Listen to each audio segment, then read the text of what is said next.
नमस्कार। इस वीडियो में आपका स्वागत है।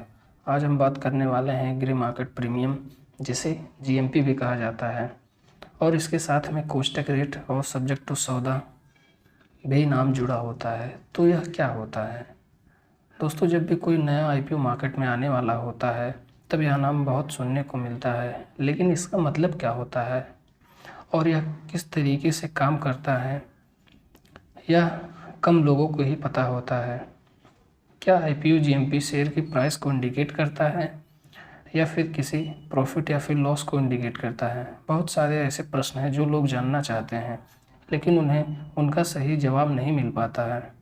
आपको यूट्यूब पर कई ऐसे वीडियो मिल जाएंगे जो ग्रे मार्केट प्रीमियम को बताए हुए हैं, लेकिन फिर भी लोग आसान भाषा में ग्रे मार्केट प्रीमियम के बारे में जानना चाहते हैं। तो चलिए आज हम ये ग्रे मार्केट प्रीमियम के बारे में आपको डिटेल में और आसान भाषा में समझाते हैं कि यह क्या है और यह किस प्रकार से काम करता है, और क्या कोई इसका ट्रस्टेड सोर्स है जहां से हम ग्रे मार्केट प्रीमियम जान सकते हैं। तो चलिए वीडियो शुरू करते हैं। लेकिन सबसे पहले अगर आपने अभी तक हमारे चैनल को सब्सक्राइब नहीं किया है तो सब्सक्राइब करके बेल आइकन को ऑन कर लें, ताकि हमारे आने वाली सभी वीडियो की नोटिफिकेशन सबसे पहले आप तक पहुंच जाए। अगर आपको आईपीओ में अप्लाई करना है तो आपके पास एक डीमैट अकाउंट का होना ज़रूरी है। अगर आपके पास डीमैट अकाउंट नहीं हो तो नीचे दिए गए डिस्क्रिप्शन बॉक्स में हमने इंडिया के बेस्ट ब्रोकर का लिंक दिया हुआ है, जिससे आप अपना डीमैट अकाउंट ओपन करवा सकते हैं। बस 5 मिनट के अंदर आपका डीमैट अकाउंट ओपन हो जाएगा। सारे प्रोसेस ऑनलाइन है, आपको कोई भी पेपर वर्क करने की ज़रूरत नहीं है। आईपीओ में ग्रे मार्केट को समझने से पहले आपको आईपीओ के टाइमलाइन को समझना होगा। जैसे कि हर आईपीओ का टाइमलाइन 3 से 10 दिनों का ही होता है। जब भी कोई आईपीओ ओपन होता है तो उसके पहले से ही उस स्टॉक का ग्रे मार्केट प्रीमियम डीलर्स के बीच में डील होने लगता है। इसका कोई ऑफिशियल ऑफिस या फिर कोई जगह नहीं होता है। यह सिर्फ 2 डीलर्स के बीच में सौदा सिर्फ ट्रस्ट के भरोसे होता है। सारी जिम्मेदारी डीलर्स की होती है, और जब तक आईपीओ लिस्ट नहीं हो जाता है तब तक वह ग्रे मार्केट प्रीमियम ऊपर नीचे होते रहता है। ग्रे मार्केट प्रीमियम काम कैसे करता है? तो सबसे पहले हमें यह समझना होगा कि मार्केट 3 प्रकार के होते हैं। पहला ब्लैक मार्केट, जहां पर सभी ब्लैक मेलिंग से संबंधित कार्य किए जाते हैं, और दूसरा वाइट मार्केट, जहां सभी कार्य कानून के दायरे में रखकर किए जाते हैं, जैसे बीएससी एनएससी से आप अपना स्टॉक खरीदते बेचते हैं, तो यह लीगल तरीका है। और इन दोनों के बीच में आता है तीसरा ग्रे मार्केट, जहां ना तो वह लीगल होता है और ना ही वह इलीगल होता है, पर वहां पर स्टॉक की डीलिंग होती है। इसका कोई ऑफिशियल तरीका नहीं होता है, यह सिर्फ डीलर्स के ट्रस्ट के भरोसे ही होता है। चलिए इसे एग्जाम्पल से आसान भाषा में समझते हैं। मार्केट में 2 तरह के लोग होते हैं, पहला बायर और दूसरा सेलर। माना कोई XYZ कंपनी आईपीओ लाती है। अगर बायर को लगता है कि इस स्टॉक का प्राइस लिस्टिंग के दिन इशू प्राइस से ज़्यादा पर लिस्ट होगा, तब वह उस स्टॉक का ज़्यादा प्राइस देने के लिए तैयार रहता है। और इन दोनों के बीच एक डीलर होता है जो डील सेटलमेंट करवाता है।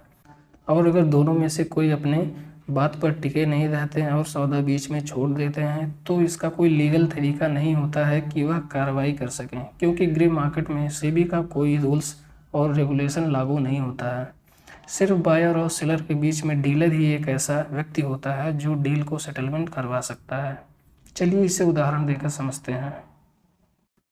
मान लेते हैं कोई कंपनी अपना आईपीओ लेकर आती है और उसने अपने आईपीओ का प्राइस बैंड 135 रुपये रखा है, और उसके एक लॉट में 110 शेयर हैं। तो आपको एक लॉट के लिए 14,850 रुपये की बिड लगानी होगी। अब अगर बायर को लगता है कि इस कंपनी के स्टॉक का प्राइस इसके इशू प्राइस 135 रुपये से ज़्यादा स्टॉक मार्केट में लिस्ट हो सकता है, तो वह उस शेयर का ज़्यादा प्राइस देने के लिए तैयार रहता है, जिसे उस शेयर प्राइस के ऊपर का प्रीमियम कहा जाता है। अगर कंपनी का शेयर प्राइस 135 रुपये है और वह बायर 50 रुपया एक्स्ट्रा देने को तैयार है, तो उसका ग्रे मार्केट प्रीमियम 50 रुपये होगा, और वह स्टॉक शेयर मार्केट में 135 प्लस 50 इक्वल टू 185 रुपीज़ पर लिस्ट हो सकता है। क्योंकि यहाँ एक शेयर के पीछे बायर 50 रुपया देने के लिए तैयार है, तो बायर को लिस्टिंग के दिन अच्छा खासा प्रॉफिट हो सकता है। ग्रे मार्केट प्रीमियम हर शेयर पर लागू होता है, मान लिया आपने एक लॉट के लिए अप्लाई किया था और उस लॉट में 110 शेयर हैं और आपको ग्रे मार्केट प्रीमियम में उसका भाव 50 रुपया ट्रेड हो रहा है, तो इसका मतलब आपको 110 शेयर के हिसाब से पर शेयर पर 50 रुपये का ग्रे मार्केट प्रीमियम पर आपको 5500 रुपये का प्रॉफिट होगा, क्योंकि आपने 135 रुपये के भाव पर एक लॉट के लिए 14,850 रुपये इन्वेस्ट किया था, लेकिन अब वह स्टॉक 185 रुपये पर लिस्ट हो गया। अब आपका इन्वेस्टमेंट 185 रुपये के भाव से 110 शेयर का 20,350 रुपये हो गया, जिसमें से आपने 14,850 रुपये इन्वेस्ट किया था और आपका प्रॉफिट 5500 का निकल गया। अब बात करते हैं कोष्टक रेट की। कुछ ऐसे इन्वेस्टर भी होते हैं जो आईपीओ में इन्वेस्ट नहीं करते हैं, लेकिन आईपीओ के बिडिंग एप्लीकेशन को खरीद लेते हैं, जिसे कोष्टक कहा जाता है। कोष्टक रेट आईपीओ अलॉटमेंट होने के पहले का एप्लीकेशन रेट होता है। कोष्टक रेट का मतलब जिस आईपीओ में आपने इन्वेस्ट किया है उस आईपीओ के एप्लीकेशन को बायर अलॉटमेंट होने के पहले खरीदना चाहता है और वह उसके लिए एक्स्ट्रा प्राइस देने के लिए तैयार रहता है, क्योंकि खरीदने वाले को अगर ऐसा लगता है कि उसे अलॉटमेंट मिल जाएगा तो वह अच्छा खासा प्रॉफिट बना सकता है। कोष्टक रेट पर एप्लीकेशन अप्लाई होता है। यह अधिकतम 500 से 2000 तक हो सकता है, क्योंकि यहाँ खरीदने वाले बायर को रिस्क ज़्यादा लगता है, इसलिए वह आईपीओ अलॉट होगा या नहीं, इसीलिए आईपीओ बिडर के जिसने आईपीओ में बिड किया था उसके इन्वेस्टेड अमाउंट से ज़्यादा 500 से 2000 रुपये तक का एक्स्ट्रा प्राइस देने के लिए तैयार रहता है। अब बात करते हैं सब्जेक्ट टू सौदा। सब्जेक्ट टू सौदा आईपीओ अलॉटमेंट होने के बाद का रेट होता है।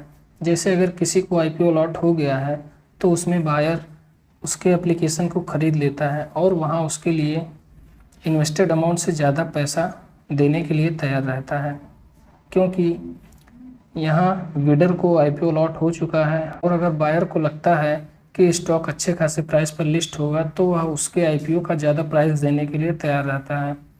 सब्जेक्ट टू सौदा पर एप्लीकेशन ही अप्लाई होता है। यह 1000 से लेकर 10,000 तक भी हो सकता है। दोस्तों, मैं उम्मीद करता हूँ आपको यह तीनों चीज़ें ग्रे मार्केट प्रीमियम, कोष्टक रेट, सब्जेक्ट टू सौदा समझ में आ गया होगा। ग्रे मार्केट प्रीमियम कहाँ से जान सकते हैं?